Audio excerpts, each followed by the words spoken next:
verdadeiro adorador, não é necessário que a ele seja pedido que adore. O verdadeiro adorador simplesmente o adora. Não consegue permanecer sem reconhecer a sua grandeza, sem contemplar o seu amor, sem reconhecer quem Ele é.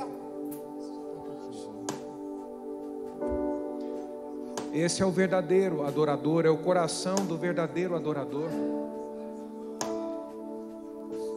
Ele adora, simplesmente Ele adora. Não existe um momento favorável para o verdadeiro adorador adorar a Deus. O verdadeiro adorador adora em toda e qualquer situação. Em toda e qualquer condição, o verdadeiro adorador adora, porque Cristo é suficiente para ele. Se o Senhor é suficiente para você, você não vai ter momentos em que você diz: não, hoje sim, hoje é um dia favorável para mim, porque tantas coisas boas me aconteceram, então hoje eu quero adorar a Deus, eu quero adorar o Senhor. Não. O verdadeiro adorador adora em toda e qualquer circunstância.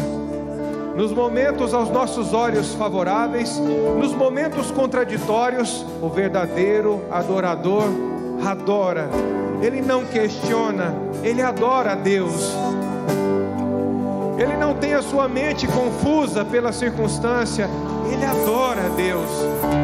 Ele não tem um desânimo como algo mais forte falando dentro de si. Não, simplesmente ele adora a Deus. Simplesmente ele vive para reconhecer a grandeza de um Deus vivo que derramou do seu amor sobre ele. Esse é o verdadeiro adorador. Nessa hora eu estou diante de verdadeiros adoradores que adoram ao Pai em espírito e em verdade. Não tem a ver com aquilo que os nossos olhos veem, mas com aquilo que dele nós temos recebido, do entendimento que nós temos recebido dele. Contemplamos a sua grandeza, contemplamos a sua grandeza. Ele é suficiente para nós. Ele é suficiente para nós. Ele é suficiente para nós. Cantamos porque esse é o nosso coração, Deus. A sua grandeza nos invade. A sua grandeza nos governa, nos domina. Sim, grande é o Senhor. Grande é o Senhor.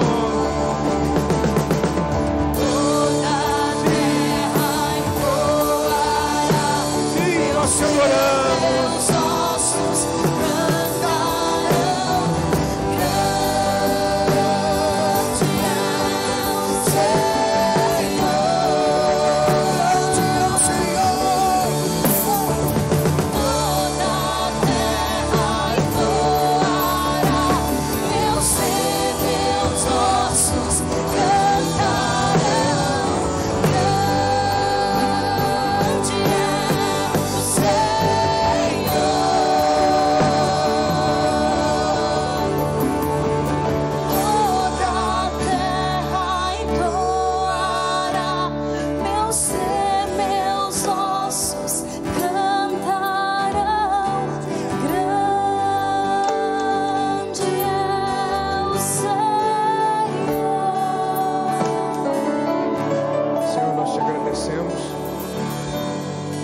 Entramos em concordância nessa hora pela família da Márcia, Marlene, a Marli, o Júlio, o Túlio, por essa família, por essa casa que nesse dia passa por um momento desafiador. Nós queremos te agradecer pelo consolo do Senhor derramado sobre cada um deles, sobre cada familiar, sejam os filhos, os netos, genros, bisnetos, em nome de Jesus. Nós te agradecemos pelo teu cuidado sobre essa família, Senhor, nós te agradecemos pelo teu prevalecer na vida do pastor Bruno.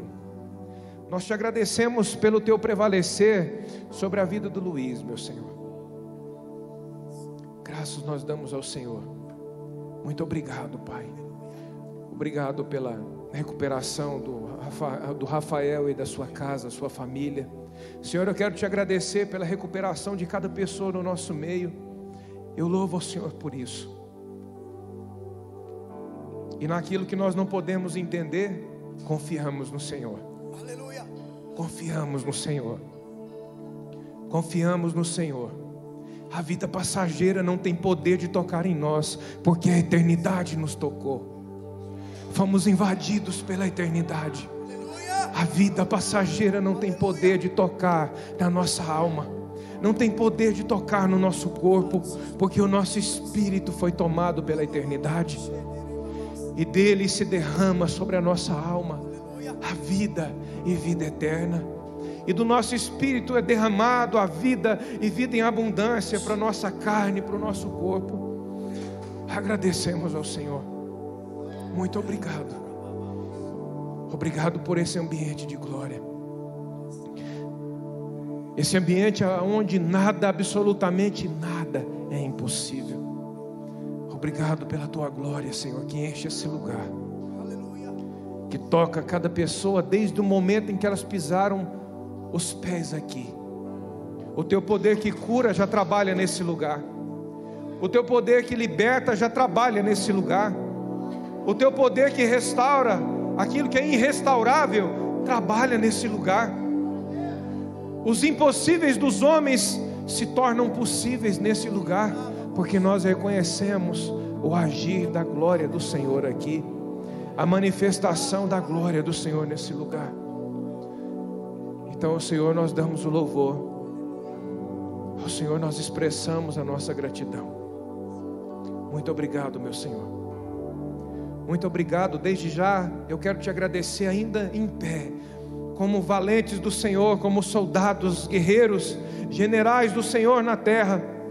Eu quero te agradecer, Senhor, pela expressão de generosidade do teu povo. Quero te agradecer pela manifestação da abundância do Senhor. Verdadeiramente que se cumpra a tua palavra, que é unção de multiplicação, verdadeiramente seja sua realidade, no poderoso nome de Jesus, na sua maneira de enxergar as coisas, no seu toque, na sua maneira de agir, de proceder, de negociar, de tudo que você venha fazer, que seja debaixo da unção da multiplicação. Eu declaro sobre a sua vida, em nome de Jesus, toda barreira seja quebrada, seja ela na mente, ou seja ela por fora. Em nome de Jesus nós damos uma ordem agora. Tudo que impede, tudo que é atrapalho, é barreira, obstáculo, para que o teu povo não prospere, nós dizemos agora no poderoso nome de Jesus, caia por terra agora. Em nome de Jesus, o caminho se abre para que você passe, e passe para a glória de Deus. Em nome de Jesus. Obrigado, Senhor, pelo povo generoso que o Senhor tem levantado nesse lugar. Pessoas que têm entendido que na semeadura o Senhor está sendo honrado, que na semeadura estamos dizendo em quem nós confiamos. Não é na força do nosso braço, não é nos parâmetros naturais, não são nos parâmetros do governo, mas no Senhor nós depositamos a nossa confiança. Por isso obedecemos o que o Senhor diz. Obrigado, Pai. Obrigado pelo sobrenatural do Senhor, realidade sobre os semeadores nesse lugar. Assim nós te agradecemos e te louvamos, em nome de Jesus. Amém, amém, amém. Pode sentar. Se você veio para fazer a sua semeadura, você pode levantar do seu lugar, debaixo dessa unção que foi liberada, e você pode semear agora mesmo, em nome de Jesus.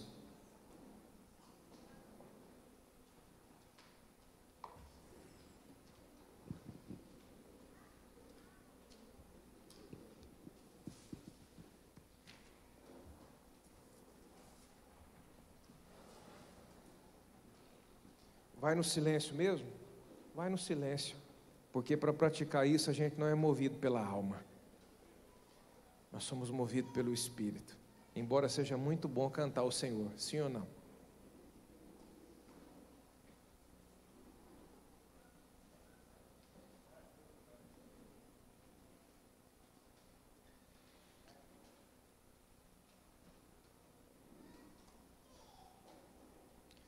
Confesse essa palavra. Todo o tempo. Confesse multiplicação. Abra sua boca e declare isso diante dos desafios que você enfrentar, em todo o tempo. Sobre a minha vida, eu reconheço que existe uma unção de multiplicação. Eu reconheço sobre a minha vida. Senhor, muito obrigado. Sobre a minha vida está a unção de multiplicação. Eu agradeço ao Senhor por isso. Ideias são multiplicadas na minha mente. Direção do que fazer são multiplicadas na minha mente. Sobre a minha vida está a unção de multiplicação. Aquilo que eu faço se multiplica. Aquilo que eu toco as minhas mãos ganham multiplicação, ganham formas multiplicadas, porque sobre a minha vida está a unção de multiplicação. É melhor do que reclamar, não é? É melhor do que reclamar e não mudar nada, pelo contrário, ficar ainda pior. É melhor do que questionar, sim ou não? Porque esse é um posicionamento de fé que funciona, vale a pena, e muito a pena. Abra sua Bíblia comigo, Marcos capítulo 16, Marcos capítulo 16, versículo 15, Marcos 16, 15.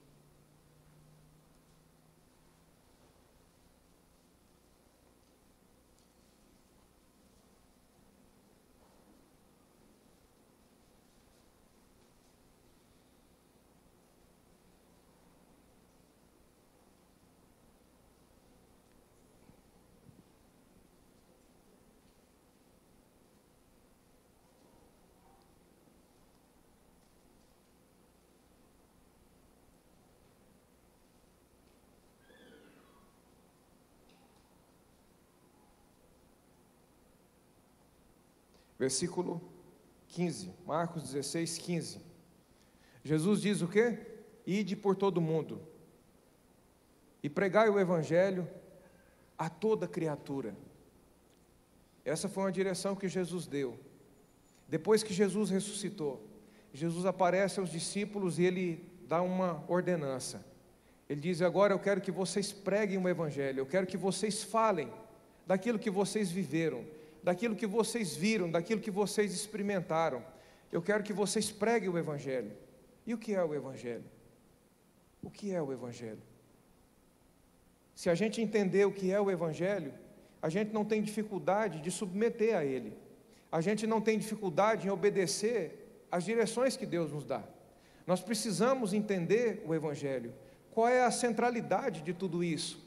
O que o Evangelho, para onde o Evangelho aponta? O porquê do Evangelho existir, qual é o sentido do Evangelho? E antes de qualquer coisa, eu quero dizer isso a você. O Evangelho, a centralidade dele, é que Cristo, Jesus, é suficiente para nós. Ele é suficiente para nós. Você sabe por que tantas pessoas dentro da igreja perecem nos nossos dias? Porque Cristo não é suficiente para elas. Ainda falta alguma coisa. Parece que Jesus, e somente Jesus, ainda é pouco, precisa de mais alguma coisa. Eu preciso entender mais alguma coisa, eu preciso buscar mais alguma coisa. Mas esse é o sentido do Evangelho. Que Jesus, Cristo, é suficiente, precisa ser suficiente para nós. E nessa noite eu quero compartilhar com você aqui em alguns minutos um pouco sobre o Evangelho. Abra sua Bíblia comigo em Lucas capítulo 15. Você vai entender o Evangelho através desse texto que nós vamos ler aqui. Lucas capítulo 15, versículo 11. Lucas 15, 11.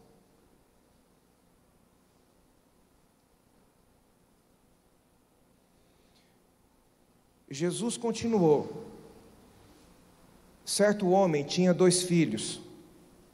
Presta bem atenção nesse texto, bem atenção. O que você vai receber de Deus hoje através desse texto, você nunca recebeu na sua vida.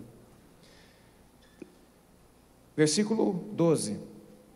O mais moço deles disse ao pai: Pai, dá-me a parte da herança que me pertence. E o pai repartiu os bens entre os dois. Poucos dias depois, o filho mais novo, ajuntando tudo, partiu para uma terra distante e ali desperdiçou os seus bens, vivendo irresponsavelmente. Depois de ter gasto tudo, houve naquela terra uma grande fome e começou a passar necessidades. Então ele foi e se chegou a um dos cidadãos daquela terra, o qual mandou aos seus campos a cuidar de porcos. Ele desejava encher o estômago com as vagens de alfarrobeiras que os porcos comiam, mas ninguém dava nada a ele. Então, versículo 17, então caindo em si, disse: quantos trabalhadores de meu pai têm abundância de pão, e eu aqui passando fome? Eu me levantarei, irei ter com o meu pai, e lhe direi: Pai, pequei contra o céu e contra ti, já não sou digno de ser chamado teu filho, trata-me como um dos teus trabalhadores. Então, levantando-se, foi para seu pai. Quando ainda estava longe, viu o seu pai e se moveu de íntima compaixão, e correndo, o abraçou e o beijou. O filho lhe disse: Pai, pequei contra o céu e perante a ti, já não sou digno de ser chamado teu filho. O pai, porém, disse aos seus servos: trazei depressa a melhor roupa, vesti-o com ela e põe-lhe um anel na mão e sandália nos pés. Trazei o bezerro gordo e matai-o, comamos e alegremo-nos. Pois este meu filho estava morto e reviveu, tinha se perdido e foi achado. E começaram a festejar. O filho mais velho, estando no campo, quando voltou e chegou perto de casa, ouviu a música e as danças. Chamando um dos criados, perguntou-lhe: o que era aquilo? E ele lhe disse: veio teu irmão e teu pai matou o bezerro gordo, porque o recebeu são e salvo. Mas ele se indignou, achou injusto, e não queria entrar. Então, saindo o pai, insistiu com ele. Ele, porém, respondeu ao seu pai: olha, sirvo-te há tantos anos, sem nunca desobedecer às tuas ordens, e nunca me deste um cabrito para alegrar-me com os meus amigos. Vindo, porém, este teu filho, que desperdiçou os teus bens com prostitutas, tu mandastes matar para ele o bezerro gordo. Respondeu-lhe o pai: filho, tu sempre estás comigo, e todas as minhas coisas são tuas. Era, porém, justo alegrar-nos e festejar-nos, porque este teu irmão estava morto e reviveu, estava perdido e foi achado. O interessante nesse texto é que, quando esse filho mais novo chega para o pai, e ele pede a parte dele da herança, naquele tempo, a tradição só era possível transferir herança quando o pai morresse. Então, quando esse filho chega para o pai e pede a sua herança, é como se ele estivesse dizendo: eu tenho interesse em apenas o que o senhor tem, e eu desejo que o senhor morra para que eu tome posse disso logo. A atitude daquele filho estava dizendo isso: eu desejo que o senhor morra, para mim só importa aquilo que o senhor tem para me oferecer. E olha o que aconteceu.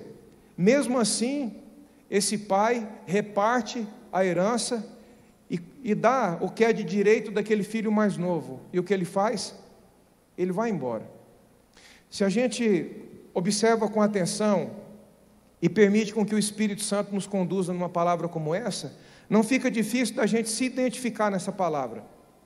Muitas pessoas se identificam nessa palavra, porque Deus deu a elas, repartiu com elas a sua herança.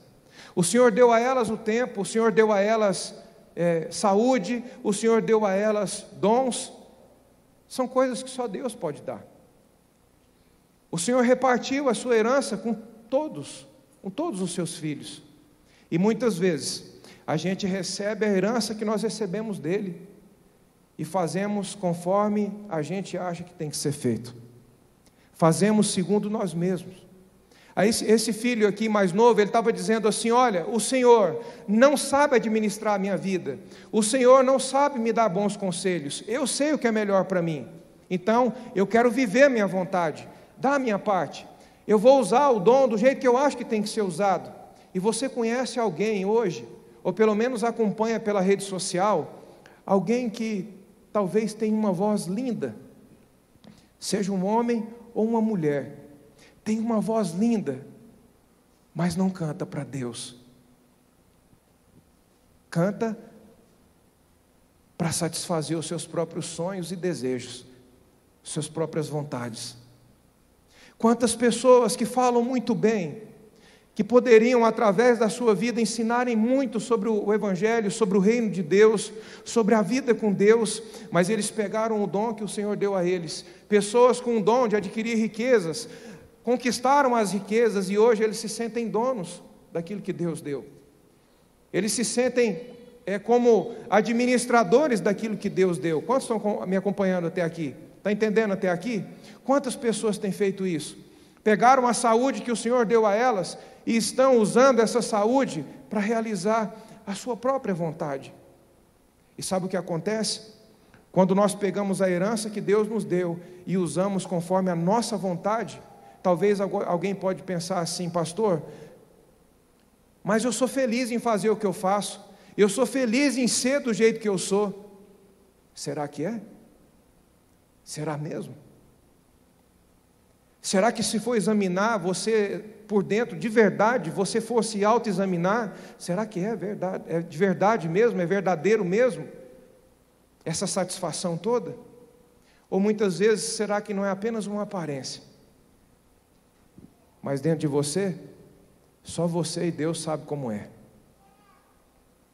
Nós pegamos e administramos a nossa vida como nós queremos. E sabe o que acontece? O que muitas vezes engana? Por que muitas vezes engana? Porque a gente vive momentos. E esses momentos é aquilo que nos engana.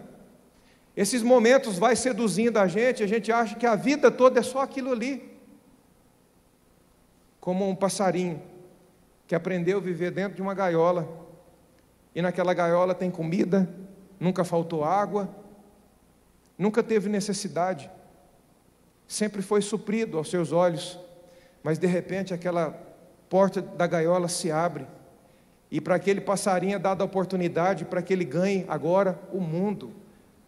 Agora a gaiola já não é mais a sua realidade, agora eu tenho um mundo para você voar, não tem limite de espaço para você, tudo é seu, absolutamente tudo é seu. E tem muitas pessoas se satisfazendo com a gaiola, porque tem gaiola de alguns que é de ouro, tem gaiola de outros que é de prata, tem gaiolas de outros que é muito bem decorada, e eles vão sendo seduzidos porque a gaiolinha que eles vivem é muito bem decorada e está tudo certo.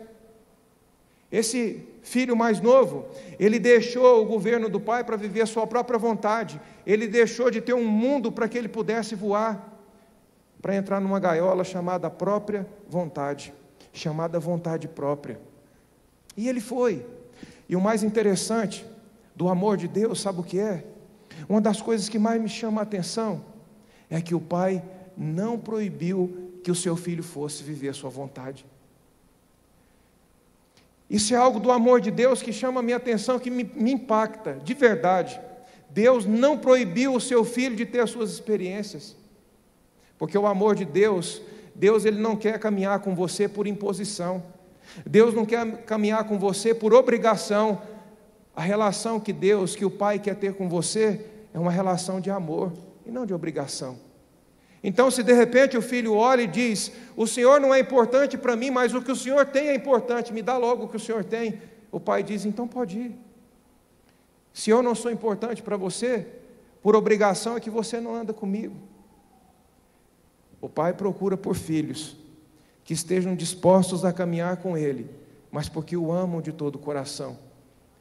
Pessoas que amam a Deus de todo o seu coração, de toda a sua alma, com todo o seu ser, de todo o seu ser. A relação com Deus, para funcionar, para valer a pena, só vale se for um relacionamento de amor. Se for por intenção, se for por alguma expectativa de que algo ele possa fazer, a caminhada com Deus ela tem prazo de validade, ela pode ser encerrada a qualquer momento. Andava com Deus até aqui, mas daqui para frente já não anda mais. Por quê? Porque não existe um relacionamento de amor. E eu aprendi uma coisa: aonde existe o verdadeiro amor, o amor, ele age. Deus amou o mundo de tal maneira que fez o quê? Ele deu o seu Filho unigênito. O amor, ele age. O amor verdadeiro, ele assume responsabilidades. Só que tem uma coisa: o amor verdadeiro, ele não pede garantia. Amor verdadeiro, não. Embora em Deus a gente as tenha, mas o amor verdadeiro, se o meu relacionamento com Deus é de amor, e um amor verdadeiro, eu não estabeleço garantias para andar com Ele. Eu ando com Deus porque eu o amo. Você anda com Deus porque você o ama de todo o seu coração. Você ama o seu Senhor. Isso é o que Deus procura em nós. Isso é o que o Pai, num momento como esse, passa sondando os corações aqui, porque são esses que verdadeiramente vão testemunhar, vão frutificar muito, vão contar da grandeza desse Deus, da grandeza do seu Pai. E o interessante é que esse filho, quando ele volta, olha o que ele pensa: os trabalhadores do meu pai têm abundância de pão. Os trabalhadores do meu pai têm abundância de pão. Aí ele pensa assim: eu preciso voltar para casa, porque veio uma fome, veio uma dificuldade muito grande. E presta atenção numa coisa: o que você acha que é a sua segurança hoje, o que você acha que te garante hoje, talvez pode não te garantir daqui a 2 minutos, talvez pode não te garantir no amanhã. O que você acha que você pode confiar fora de Deus, talvez daqui a pouquinho você descobre que não dava nem para começar com isso que você achava que era a garantia que tinha. Agora, quando a minha vida está nele, Ele é responsável por tudo sobre mim. Quando eu faço valer a minha própria vontade, eu pago a conta. E o que aconteceu com esse filho? Ele foi lá, pegou a herança do pai, ele fez valer a sua própria vontade, e o que aconteceu? Ele pagou a conta, sim ou não? O filho pagou a conta. Ele pagou a conta. Mas se ele tivesse permanecido em uma vida de amor, num relacionamento de amor com o seu pai teria continuado sendo responsável por ele. E teríamos uma outra história para ler aqui sobre esse rapaz. Eu não sei como foi a sua história até aqui, com Deus, mas eu sei que a partir de hoje está sendo dada a você uma oportunidade de permitir com que Ele governe a sua vida, de permitir com que Ele reja os seus passos, que você ande segundo os seus conselhos, que você não ande mais segundo a força do seu braço, porque eu sei que eu estou falando com pessoas aqui nesse lugar, que sabem muito bem o que é tentar viver pela força do seu braço. Você vai até a página 5 e dali você não passa adiante. Eu estou falando com pessoas que cansaram de viver segundo a sua própria vontade aqui nessa noite. Eu sei, eu sinto isso no meu espírito. Eu estou falando com pessoas cansadas aqui nessa noite, que talvez ninguém imagina, ninguém sabe isso sobre você, porque quando olha por fora a casca, a aparência não mostra essa necessidade, não mostra que você cansou. E muitas vezes, por causa das pessoas, não é mesmo? Por causa da reputação, a gente tem uma obrigação de manter a aparência, de manter uma condição de dizer: não, eu preciso mostrar para as pessoas que está tudo bem por aqui, porque parece fraqueza se alguém vê que alguma coisa não anda bem comigo. Mas saiba que diante dele, Ele conhece o nosso coração, e porque Ele conhece o nosso coração, é por isso que Ele não desiste de nós. Ele não desiste de você. Enquanto houver fôlego de vida em você, pode ter certeza, Ele estará lá batendo na porta, pedindo para entrar, pedindo para governar a vida de alguém que esteja pronto a viver isso. Mas é muito melhor que isso aconteça agora. É muito melhor que o quanto antes você decida por isso. Por quê? Porque você vai ter mais tempo para conhecer esse Pai de amor, você vai ter mais tempo para servir esse Pai de amor, você vai ter mais tempo de usar a herança que Ele te deu, os dons que Ele te deu, a vida que Ele te deu para a glória do nome dEle. E olha o que Jesus disse. Uma certa vez Pedro disse assim: olha, Senhor, nós deixamos tudo e te seguimos. E Jesus olha para Pedro e diz, e para os discípulos: ninguém que tenha deixado casa, que tenha deixado campo, que tenha deixado pai, que tenha deixado mãe, por amor de mim e do Evangelho, ou seja, por amor de mim e da obra que eu tenho para realizar, e não receba nessa vida 100 vezes mais, e na vindoura a vida eterna. Olha o que espera para aqueles que amam a Deus de todo o coração, mas para aqueles que apenas têm algum interesse, infelizmente, eles não terão muito para contar sobre Deus, e eu espero que você tenha muito para contar sobre Deus, não apenas do que você ouviu de pessoas contando, que isso é muito bom, edifica a nossa fé, mas que você tenha para contar de experiências com seu pai, colhidas por você mesmo, em nome de Jesus. Esse filho caiu em si, e ele decide voltar para a casa do pai, e quando ele volta para a casa do pai, olha onde estava a cabeça, a mentalidade dele, porque tinha vindo uma dificuldade, o cabo tinha esticado. O que ele pensou? Eu preciso voltar para a casa do meu pai, porque lá, pelo menos os trabalhadores, até os trabalhadores têm abundância de pão. Ele voltou para a casa do pai pensando, sabe em quê? Não pensando no pai, mas pensando no pão que o pai poderia servi-lo. Ainda assim, a mentalidade daquele filho era uma mentalidade de interesses, naquilo que o pai tinha. E quando aquele filho chega, o filho mais velho que tinha permanecido em casa, ele se revolta, fica indignado. Eu demorei alguns anos para entender por que aquele rapaz mais velho ficou indignado.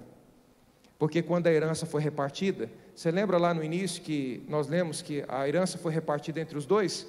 O pai tinha 2 filhos, repartiu a sua herança, então a parte que ficou era do filho mais velho.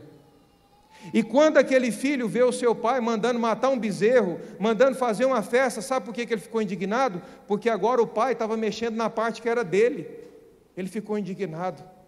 E nessa hora, eu entendo uma coisa: tanto o filho que foi, quanto o filho que ficou, todos 2 foram reprovados.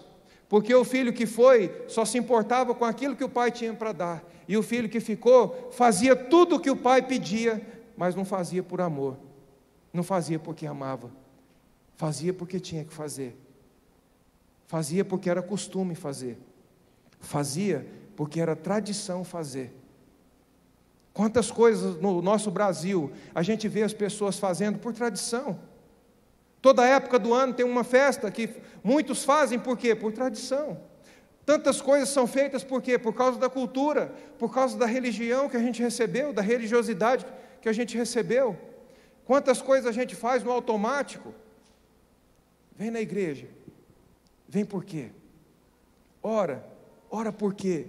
Jejuma por quê? Dizima por quê? Por que nós fazemos? Por que você faz o que faz? Você observa por que isso é bom, que Deus venha e chama a nossa atenção? Porque às vezes, queridos, a gente entra no automático, percebe isso não?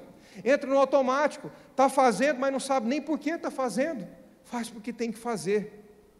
Se aquele filho, o filho mais velho, amasse o seu pai, tivesse um relacionamento de amor com o seu pai, quando ele viu o seu pai matando o bezerro, para dar de comer numa festa de um filho que estava perdido e voltou, aquele filho mais velho teria se alegrado. Sabe o que eu aprendo com isso?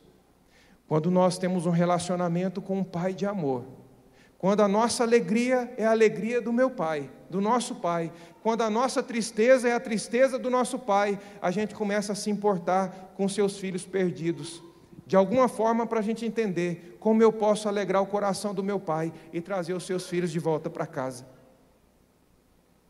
O que alegra você? O que hoje, se você ficasse sabendo, o que provocaria alegria em você? Muita alegria em você. O que hoje faria você saltar de alegria, você vibrar de alegria? E o que hoje faria você sentir triste? O que hoje entristeceria você? O que hoje faria de você uma pessoa triste? O que te alegra e o que te entristece? A gente precisa tomar cuidado, queridos, para a gente não cair no mesmo lugar do filho mais velho. Porque o filho mais velho estava preocupado, ele se alegrava e se entristecia com as suas próprias coisas. O filho mais velho se alegrava porque talvez os seus rebanhos estavam aumentando.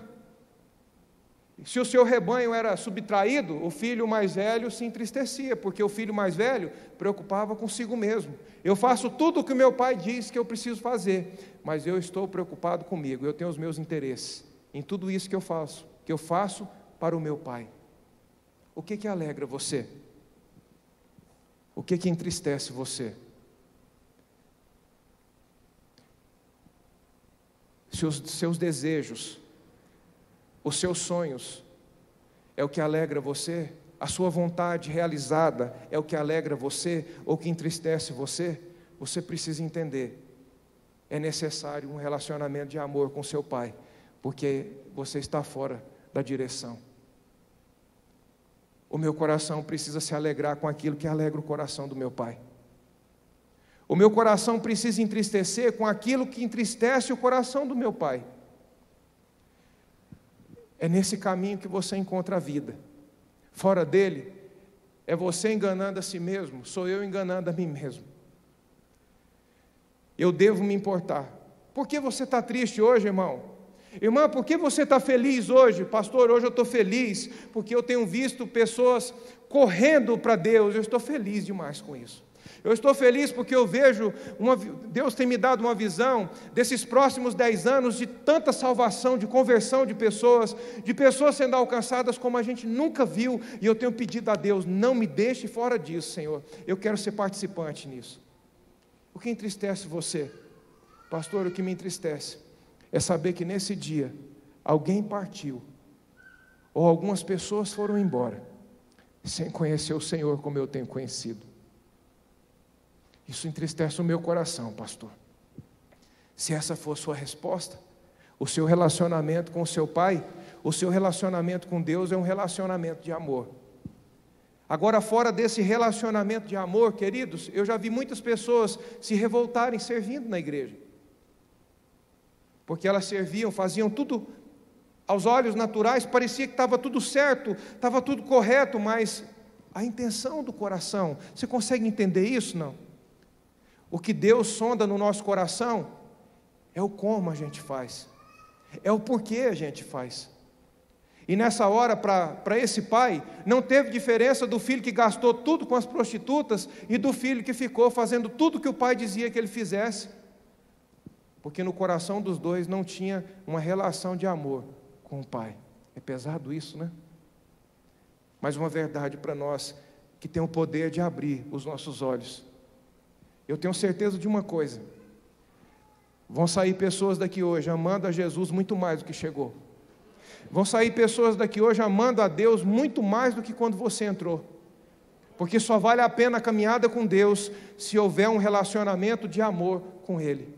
Você sabe por que as pessoas fazem conta e chega um ponto que elas dizem, não, mas eu já sacrifiquei tanto, eu já paguei tanto preço, eu já sofri tanto. Ontem, participando de um café de pastores aqui na cidade, conversava com um pastor amigo sobre isso.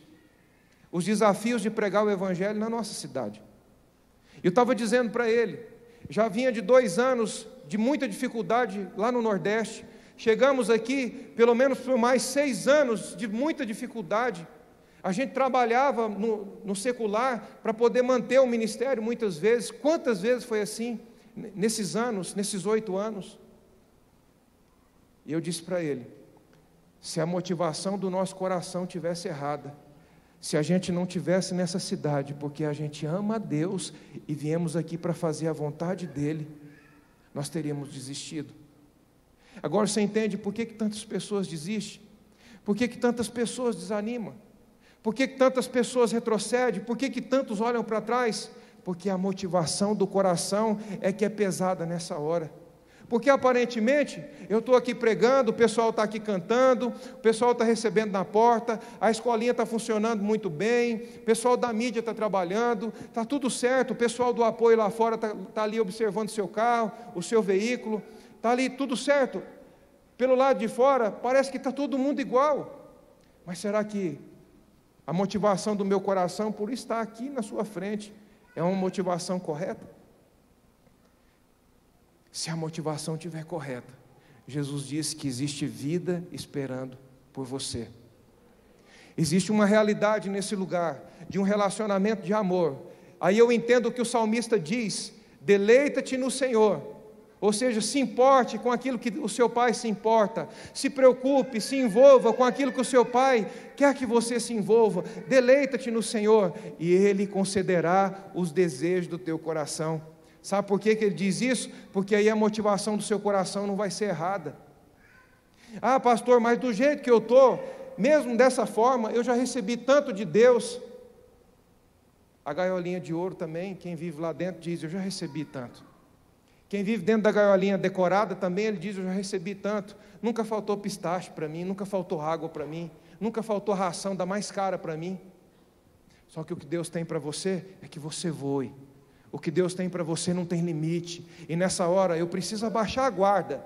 Eu preciso deixar esse orgulho religioso. Presta atenção nisso. Você sabe o que impede as pessoas de aprenderem com Deus? Orgulho religioso. A gente vai ouvindo a palavra, mais do que depressa a gente já se arma e diz: não, eu não sou desse jeito. Abaixa a guarda, seja ensinável e presta atenção, dê sua mão ao Espírito Santo e diz: Espírito Santo, me conduza para dentro de mim mesmo, para eu enxergar talvez lugares escuros aqui dentro que nem eu consigo perceber ainda. Será que eu, Senhor, não sou essa pessoa que estou dentro dessa gaiolinha de ouro e estou achando que está tudo certo? Me ajuda, Espírito Santo, a identificar isso dentro de mim. Se o meu relacionamento com o Senhor é um relacionamento de amor, e prepare-se para viver a largura, a altura, a profundidade de tudo aquilo que Deus tem para você, em nome de Jesus. Para você, em nome de Jesus. Amém? Esse filho voltou, e quando ele volta, ele tem um encontro com o amor de Deus. Naquele tempo, você poderia ver mulheres, jovens correndo, crianças correndo, mas você jamais veria um sacerdote correndo. O líder de uma casa correndo, porque ele usava como um vestido, uma espécie de vestido. E quando a Bíblia diz que esse pai correu em direção ao filho, sabe o que aconteceu? Ele teve que levantar a sua vestimenta. Ele não hesitou, ele não olhou para a sua reputação. Ele foi exposto à sua própria vergonha, ele mostrou a sua nudez, e ele correu em direção ao seu filho. Se esse pai correu em direção ao filho, mostra que esse pai, todos os dias, ele ficava lá no caminho esperando o filho. Eu não posso ir atrás dele, porque ele saiu debaixo de uma condição de rebeldia. Mas quando eu avistar ele, eu vou correr em direção a ele. Eu vou pegar ele nos braços. E eu vou despender todo o meu amor sobre ele. Nenhum de nós não podemos dizer que em algum momento da nossa vida a gente não se encaixa na rebeldia desse filho mais novo. Pegamos a nossa herança, a vida, a saúde, os dons, o talento que o Senhor nos deu, e para quem nós estamos usando? Para a glória de quem isso aí está sendo feito? O que nós estamos construindo é para quem? Para que alguém seja reconhecido. E quem é esse alguém que precisa ser reconhecido? Esse filho volta, e quando ele chega armado já para pedir perdão para o seu pai, para dizer tantas coisas, o pai pede com que ele se cale, e prepara para ele uma festa. Manda matar um bezerro, coloca um anel, ou seja, a aliança perdida, agora a aliança foi restaurada. Uma festa é feita, coloca calçados nos pés, porque do jeito que aquele filho caminhou, ele caminhou fora de uma condição de segurança em Deus, e ele se feriu muito, ele se machucou muito, mas saiba que em Deus, você vai passar por lugares desafiadores, que sem Ele, você seria extremamente ferido, mas com Ele, Ele coloca sandálias debaixo dos seus pés, para que nada, nenhum espinho da caminhada da vida, nenhum prego da caminhada da vida, possa ferir você, em nome de Jesus. Eu estou falando com pessoas saradas aqui, em nome de Jesus, coração curado, em nome de Jesus, em nome de Jesus. Ele voltou, e o pai fez uma festa para ele. O amor de Deus se manifestou aqui. Quando nós conhecemos o amor de Deus, quando a gente entende o amor de Deus, esse amor nos desarma. O amor verdadeiro, ele desarma qualquer pessoa. Tira você da sua condição de querer viver para si mesmo, e agora você passa a se importar em apenas uma coisa: eu preciso fazer a vontade desse Deus que me ama. Se alguém chega para uma pessoa que vive isso e diz: por que você serve tanto? Porque eu já vi você passando por tantas coisas, eu já vi você renunciando tantas coisas, por que você faz tudo isso? Eu faço porque eu amo o meu Senhor, e eu me importo com aquilo que Ele se importa, eu me importo em cumprir a sua vontade. Agora volta lá para Marcos 16, e a gente vai ler o próximo versículo. Marcos capítulo 16.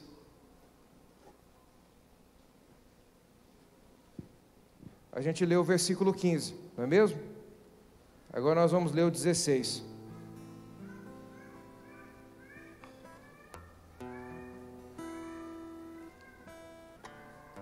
Olha o versículo 16. Jesus quem disse: quem crer e for batizado será salvo, mas quem não crer será condenado. Sabe o que eu aprendo com isso? Jesus estava dizendo em outras palavras assim, ó: vocês vão e pregam o Evangelho, no versículo 15, não é assim? Ide por todo mundo e pregai o Evangelho. É como se Jesus estivesse dizendo em outras palavras: vocês vão falar do meu amor, vocês vão falar o que eu quero das pessoas, que eu quero delas um relacionamento de amor, e quando vocês pregarem o Evangelho, pede delas uma resposta. Diga para elas, se elas creem de verdade em mim, diga para elas que eu quero uma resposta. Porque aqui ele está dizendo: quem crê, e não somente crê, e for batizado. Sabe o que Jesus estava dizendo? Se eu creio, a minha fé se transforma em atitude. A verdadeira fé, ela se transforma em atitude. Eu creio, então eu preciso confirmar a minha fé. Agora você entende? Presta atenção nisso, sem querer ferir nenhuma condição de tradição, de religião, nada disso, mas apresentando para você Bíblia, o que está escrito, palavra de Deus. É impossível com que aquele bebezinho que está lá nos braços da mãe, lá no fundo, é uma menininha, né? Você é uma mocinha. É impossível que ela decida por ela mesma. A mãe decide o horário de dar banho, a mãe decide o horário que ela dorme, embora vai chegando um tempo que eles começam a decidir por eles mesmos, né? Eles que decidem a hora de dormir. E eu acho que todo pai e mãe já teve esse ministério, porque eu vi a sobrancelha de uns fazendo assim. O irmão no nosso meio, ele dizia assim: ó, eu quero ter uns 5 filhos, pastor, uns 4 filhos. Aí nasceu o filho dele, 30 dias sem dormir. Eu cheguei: quantos filhos você quer mesmo? Ele falou: não, eu acho que só um mesmo, tá bom, vou ficar por aqui mesmo. Ela não tem condição de decidir por ela mesma. É o pai e a mãe quem decide por ela. Mas vai chegar um dia que ela vai ter toda a condição de decidir por si mesma. Quando ela começar a entender o que é certo e o que é errado. E cada vez mais cedo, as nossas crianças, infelizmente, têm entendido isso. Cada vez mais cedo, as nossas crianças têm perdido essa inocência, sim ou não? Cada vez mais cedo. E aí ela já tem condição de decidir por ela mesma. Quem crer e for batizado, esse será salvo. Olha o que Jesus está dizendo aqui. Jesus está dando uma receita, algo poderoso aqui. Esse salvo aqui, o significado no original é soteria. Sabe o que significa isso? Quem crer e for batizado, ou seja, confirmar sua fé batizando, soteria significa direito de eternidade com Deus, saúde, vida e direito de reinar com Cristo. Isso é soteria. Jesus está dizendo: aqueles que dão uma resposta favorável ao que eu disse, uma resposta favorável ao Evangelho, estão dizendo: eu aceito reinar com Cristo em vida. Agora você entende por que Jesus disse para os discípulos: se vocês me amarem acima de qualquer coisa, eu tenho 100 vezes mais para vocês nessa vida, e na vindoura a vida eterna. Ou seja, vocês vão reinar comigo em vida. Esse é o batismo. Pastor, e se eu apenas dizer, sem batizar, que eu acredito em Jesus, que eu creio que Ele morreu e ressuscitou, eu sou salvo? Sim, você é salvo. Só que aí existe uma diferença.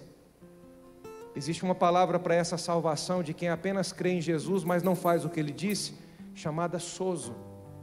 É apenas direito de eternidade com Deus. Você reconhece que Jesus é Senhor? E eu sei que você reconhece que Ele é Salvador, porque senão você não estaria aqui. Mas para viver a soteria, para reinar com Cristo, Ele pede uma resposta de quem quer viver assim. Eu preciso de uma resposta da sua parte. Se você crê, então confirme a sua fé e seja batizado. Amém? Eu gostaria que você se colocasse de pé.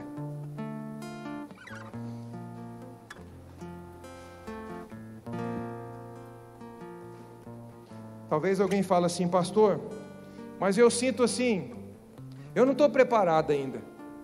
Eu sinto que eu ainda não estou pronto ainda, está faltando alguma coisa. Se amanhã alguém chegar para você e dizer assim: ó, eu fiz um jogo aqui, te dei de presente na loteria, você ganhou na Mega Sena. Eu não quis fazer para mim, porque eu sou muito generoso, eu decidi fazer por você. Fui lá e coloquei os números lá, e o seu bilhete foi sorteado. Você tem lá 50 milhões para você pegar. Você está pronto? Você ia lá, você ia pensar se estava pronto para pegar os 50 milhões? Ia na hora, não ia? Aonde que eu vou? Qual que é o endereço? Que casa lotérica que você fez o jogo mesmo? Por que que pelas coisas passageiras, pelas coisas naturais, a gente acha que sempre está pronto, e quando se trata das coisas de Deus, a gente diz: eu preciso esperar mais um pouco. Esperar mais um pouco para andar com Deus? Esperar mais um pouco para você desfrutar da vida que Ele tem para você?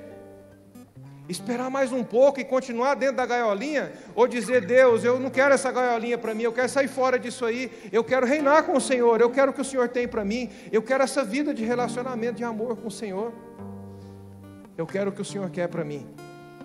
Quando você anda com Deus num relacionamento de amor, não é mais você quem dita os passos. Se Jesus está dizendo que é assim, você não questiona, é assim e ponto final. No início da minha conversão, quando eu comecei a entender essas coisas, a gente em casa sempre falava sobre isso. Se o Senhor disser: planta bananeira no sol quente do meio-dia, nós vamos plantar bananeira no sol quente do meio-dia, porque agora nós temos desfrutado de uma vida que pela própria força do braço a gente jamais desfrutou. Vale a pena obedecê-lo. Se você o ama, o seu coração estará sempre pronto a obedecê-lo. Amém? Eu quero fazer um convite agora. Eu quero convidar você que recebeu essa palavra, você que entendeu essa palavra, longe de toda tradição, longe de toda cultura, fora de toda religiosidade, você entendeu que existe uma vida de Deus para você, e você quer desfrutar, você quer viver essa vida com Deus. O Senhor quer de você uma resposta. Se você não é batizado nas águas, nós temos ali, as águas te esperam. E hoje olha como as coisas mudou. Você vai ser batizado numa piscina com água quente, você não vai molhar sua roupa. As pessoas, tem irmãos aqui preparando toalha, tudo para você, apenas esperando o seu sim para Deus. Eu quero essa vida. Eu quero viver esse relacionamento de amor. Eu não quero mais ditar as normas. Eu não quero mais dizer para Deus como é que tem que ser. Agora eu quero que Ele dite para mim como eu tenho que caminhar. E aí Jesus disse: então começa por aí. Começa desde o batismo. Faz o que eu estou dizendo para que seja feito. Amém? Eu quero convidar você. Você que nessa noite, você veio pronto e você decidiu: eu quero ser batizado. Levanta sua mão aí, nós queremos louvar a Deus pela sua vida. Ali, o nosso irmãozinho, glória a Deus. Pode trazer ele aqui. Aleluia. Olha o povo da festa aí, ó. Olha o povo da festa aí. Não sabia que tinha uma festa dessa, não? Não? Está assustado. Pode ficar tranquilo, sua família é assim, é uma família feliz. Essa é a família na fé. Quem mais? Quem mais? Você está decidido. Você está decidido. Eu quero uma vida com Deus. Eu poderia fazer tantas coisas aqui para mexer você na alma. Só que eu abro mão de tudo isso, porque eu quero que essa palavra fale no seu coração. E que você entenda pelo Espírito Santo que Deus está chamando você para uma vida de verdade. Você está cansado. Você está cansada. Quantas decisões você tomou? Tem alguém aqui que você não dá tempo nem de sarar de uma cabeçada que você deu, você já está dando outra cabeçada. O galo malemal sarou de um lado, você já vem com outro do outro lado. Você vai continuar vivendo da sua própria vontade, segundo o seu jeito? Ou vai deixar com que o Senhor guie você? Cadê você? Cadê você que quer uma vida nova, que quer uma vida diferente? Você que chegou aqui hoje dizendo, eu preciso de algo novo, eu preciso de uma vida nova. O Senhor está chamando você para isso. Cadê você? Aleluia! Aleluia! Olha as crianças aí, dando de 10-0 nos adultos. Tem alguém aqui, seu coração está acelerado, está faltando pular pela boca. Você quer mais do que isso? Você sabe, a verdade falou com você. Você sabe, Deus falou com você. O que está faltando, sabe o que é? É apenas você abaixar a guarda para Deus e dizer: sim, Senhor, sim, Senhor. Eu digo sim ao Senhor. Eu digo sim ao Senhor, e não mais a minha própria vontade. Eu digo sim ao Senhor. Eu quero que o Senhor agora guie os meus passos. Sim, Senhor, eu quero. Eu quero. Cadê você? Cadê você? Vem, o Senhor te chama. Aleluia! Aleluia!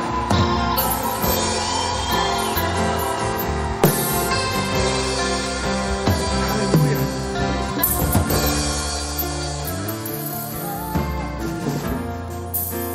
Se você é o homem da casa, é o líder da sua casa, ouça uma coisa: você é o sacerdote do lar.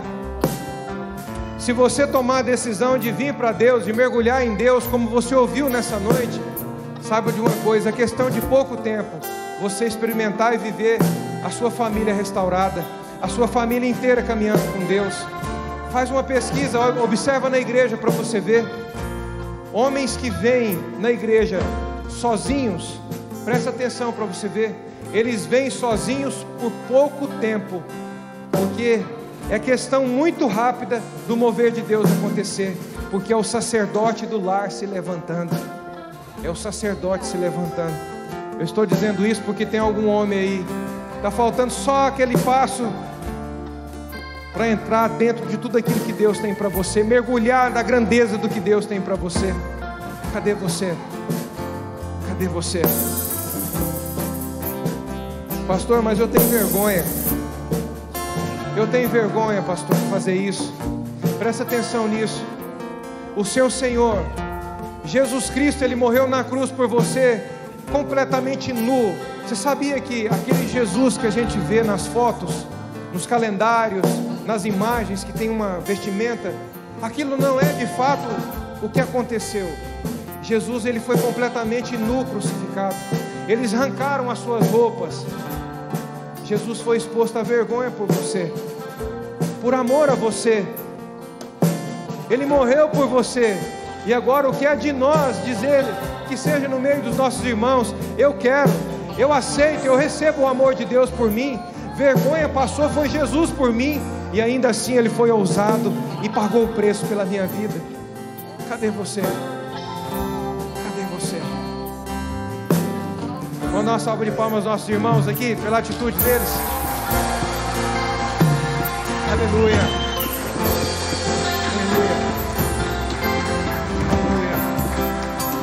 Glória a Deus. Queria pedir alguém de vocês para conduzir eles, para ir trocando a roupa já. Bem? Vocês vão lá, vão trocar as roupas. E já já vai ter festa no céu. Em nome de Jesus. Levanta suas mãos. Vamos agradecer ao Senhor pela palavra que Ele ministrou ao seu coração nessa noite, pela direção, pela verdade que chegou diante dos seus olhos, chegou aos seus ouvidos. Levanta suas mãos e agradeça ao Senhor. O Senhor está em busca de filhos que estejam prontos a obedecê-lo. O Senhor está em busca. O Senhor procura, o Pai procura por filhos com um coração disposto a obedecê-lo. Porque esses são os filhos que para o Pai se tornam leves, para que o vento do Espírito possa soprar nas velas dos seus barcos e conduzi-los às águas abundantes, às águas tranquilas. Senhor, muito obrigado. Obrigado pelo povo pronto a obedecer o Senhor nesse lugar. Obrigado pelos corações abertos a viver um relacionamento de amor com o Senhor. Que possamos sair, e assim sairemos, eu creio, meditando em tudo isso que nós ouvimos e perguntando a nós mesmos: será que eu amo o Senhor de coração? Será que eu amo o Senhor de fato? Eu preciso observar na minha obediência, eu preciso observar na minha maneira de reconhecê-lo, se de fato eu amo de todo o meu coração. Senhor, muito obrigado por tomar pessoas aqui nessa hora e conduzi-las a um novo lugar no Senhor. Pessoas que amam o Senhor de todo o coração, pessoas que têm sido aprovadas diante de extremos desafios. Eu quero te agradecer por essas vidas que aqui estão. Obrigado por levá-las a um novo nível a partir de agora, a um novo lugar no Senhor a partir de agora, de uma manifestação ainda maior, ainda mais abundante, em nome de Jesus. Nós agradecemos a Ti, Senhor.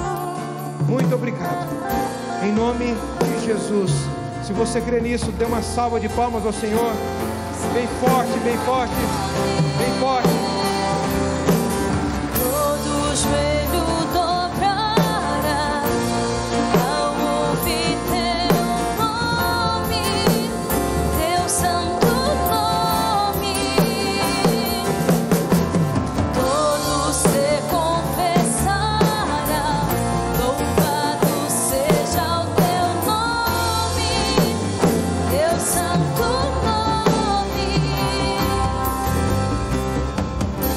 Quero fazer uma convocação para você. No próximo domingo nós vamos participar da ceia do Senhor. Quero convocar você, convidar você, amém? A estar conosco aqui. Nós vamos ter na parte da manhã, às 9 da manhã e também às 18h30, no domingo que vem. E seguindo a nossa série aqui sobre os princípios, praticar princípios prospera. Se você não veio na quarta passada, eu quero convidar você a vir participar. Nós estamos numa série aqui, onde toda quarta-feira nós vamos estar ensinando sobre princípios que desatam, que destravam a vida de um cristão. Amém? Então, se você tem interesse em aprender, em ser ensinado pelo Senhor através da sua palavra, você é muito bem-vindo nesse lugar. Amém? Deus abençoe você. Vá em paz em nome de Jesus.